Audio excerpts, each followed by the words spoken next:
What is up? This is my big old bulldog Norbus, and we're back. Meaty556 YouTube channel. It's been like 6 months. Sorry. My inspiration for doing this YouTube channel kind of faded when some personal things went on in my life. But we're back. Things are on the up and up, so I'm just gonna continue with this channel and kind of get it kicking again. I just want to thank everybody that subscribed. I'm gonna start posting again, and I want to thank everybody that's watched the Glock 34 or Glock 43X video. That was pretty sweet to get almost 60,000 views. So if you haven't seen that, go check that out. It's I'm really pumped about that. I never expected to get like 60K on a video.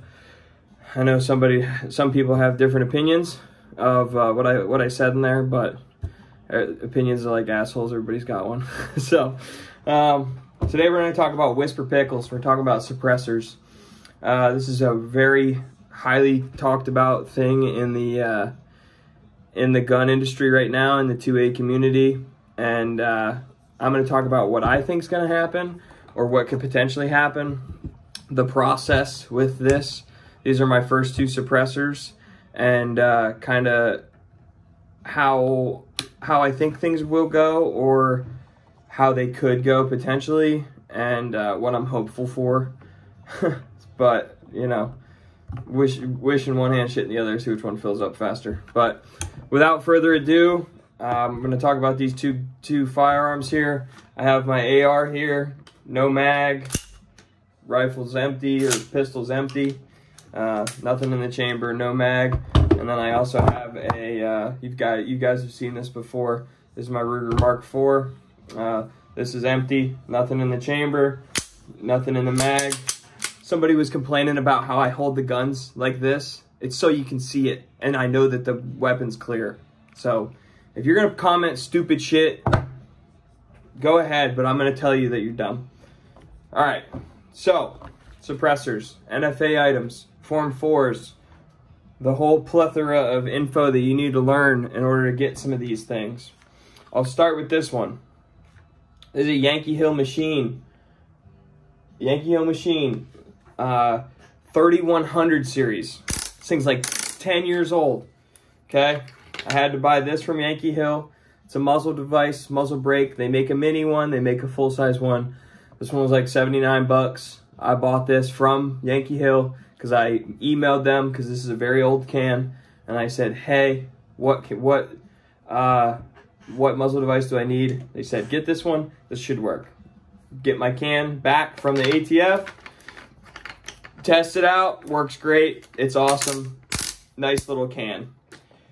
Not the quietest can on the 5.56 market, very heavy for this rifle, it makes it very front heavy, but it has sound suppression, and it has muzzle flash suppression, so you're not going to get any sparking like a titanium can.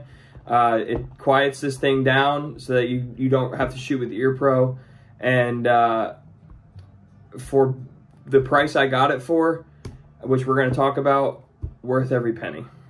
If you can get into these Yankee Hills, they're pretty cool. They're like a good budget option. My medic on my team spends like $1,200 on his cans, and this performs the same as those cans for half the price. Will it last as long? I don't know. It's still a full auto rated can, and they've been in the game for a long time, so for me it works. We'll come back to that. The other can is Masterpiece Arms Sentinel 2. Okay, this is a little 22 can. I know a lot of people are liking Dead Air Mask 2s and all this stuff. Like I've said before on this channel, I'm balling on a budget. I'm an E5. Like I'm not making crazy money. So, oh, and somebody commented, "Oh, you say you're balling on a budget and you got $6,000 in tattoos on your arms." I worked at a tattoo shop and I got deals on tattoos. So whoever commented that, kick rocks. I am balling on a budget, and this was the most affordable can in the entire shop. Okay, so how I got these cans is here in the area. There's a local gun shop that's been around since 1940. They are not new to the can game, but they're kind of an older style shop. They don't really get into like the new tactical world, and they don't buy like the hottest cans on the market. Like you don't get like Otter Creek in there. You don't get you know, brand new Surefire cans in there. They had this Masterpiece Arms Sentinel. I had no idea who Masterpiece Arms even was when I saw this can. I had to do research. They make like competition guns, which they make really nice competition guns that are like $8,000. But they had this 22 can for $100. They're trying to clear out all this old inventory. I looked up when this can was made. This can's like 12 years old, so the technology's not new. But when you start looking into suppressors, not much really changes. I know like the flow-through cans are hot right now because that's like the new ticket item. But this thing makes this gun sound like a stapler. And I understand that this is a 22. You can shoot subsonics. It doesn't have enough barrel to reach those supersonic speeds anyway. But this makes this gun like a stapler, like assassin quiet. Like, it's cool. It's really, really cool. $100 for the can. All these tax stamps are $200, so I'm in this one for $300, and I paid double what the can costs for a tax stamp. So people will argue with that and say, oh man, you should really, if you're going to spend $200 on a tax stamp, you should really invest on a really good can. In my eyes, if I'm going to get a can for $100, I can't really go wrong, you know, for the base price. The only other upgrade I did to this so far is this little hook hoop. I actually built this gun out for my wife, and she doesn't love how the Ruger Mark IV has these little grooves on here, and it pinches her fingers. So this little hook loop I got on Amazon for like 27 bucks, and man, it made it so much nicer to use this gun. I really like it. And then the last thing I'm going to do on this thing is a red dot. I'm going to do probably the rail that goes in here. You can screw into these tapped holes and slap a red dot on there. I'm really thinking of going like quality with like a SRO or something. I know this isn't like a combat gun, but an SRO would look really slick on this Bad Larry. But cute little gun. If you can find these cans, man, if you can find old new stock, like both of these cans were brand spanking new. I got this for $100, and then you have to buy the bullshit tax stamp for $200. So can't really go wrong with that. All right. Now, let's talk about this Yankee Hill. This can was $300.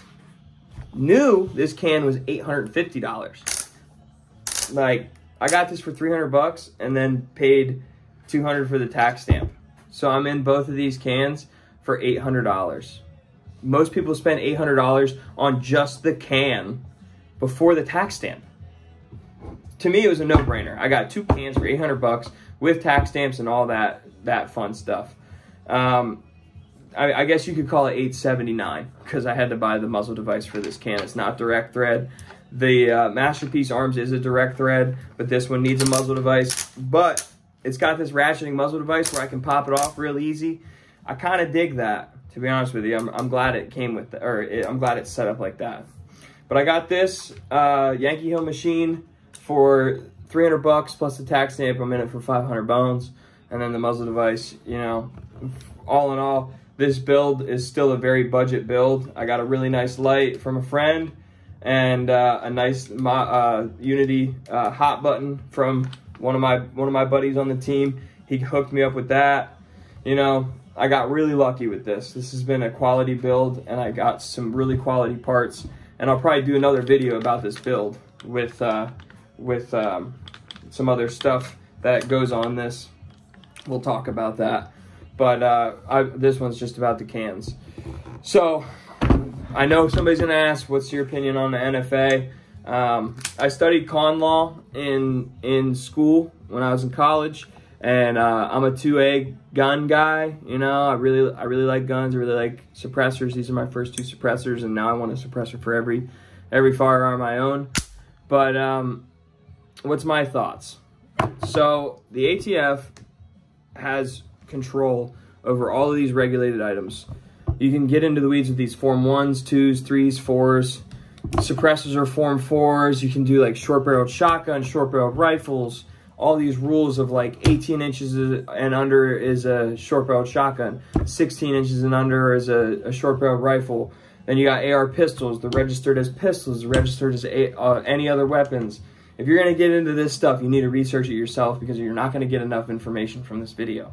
However, the NFA is under scrutiny right now because they can control these pistols and they can control these short-barreled rifles because these are considered firearms.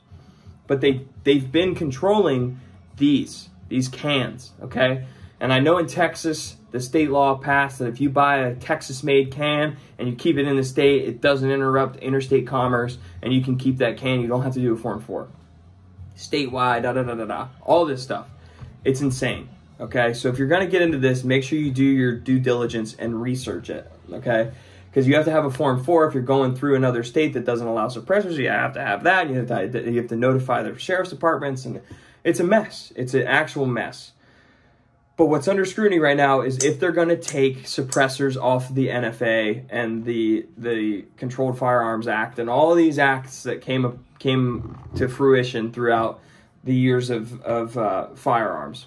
I believe it was in the 40s, and then again another one in the 60s, and another one in the 80s, and all these guns have just been under attack. I don't believe that we're gonna see cans not having a tax stamp. Every single one of these, the government gets $200. I don't know the number, but you can probably Google it on how many tax stamps are sold from the ATF every year. And if you think they're going to give up that revenue, you're insane. There's just no way. There's no way they're going to give up millions and millions of dollars of tax stamps to allow people to have these without going through the process. Now, with the process, I did these on a individual. So I'm the only one that's allowed to have these. Once again, with this, make sure you do your due diligence and research it yourself and figure out what you want to do. But you can get these two ways. You can get them in individual and you can get them in a trust. If you get a trust, awesome. Now you can put more than one proprietor on here, and you can have family members that pick up these cans and they're legally allowed to have them. If you do it like me, I'm the only one that's allowed to have these. Both of these cans are mine.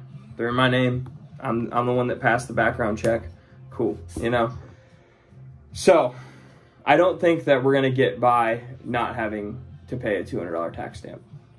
However, something happened, whether it's under scrutiny or under, speculation that we might lose these.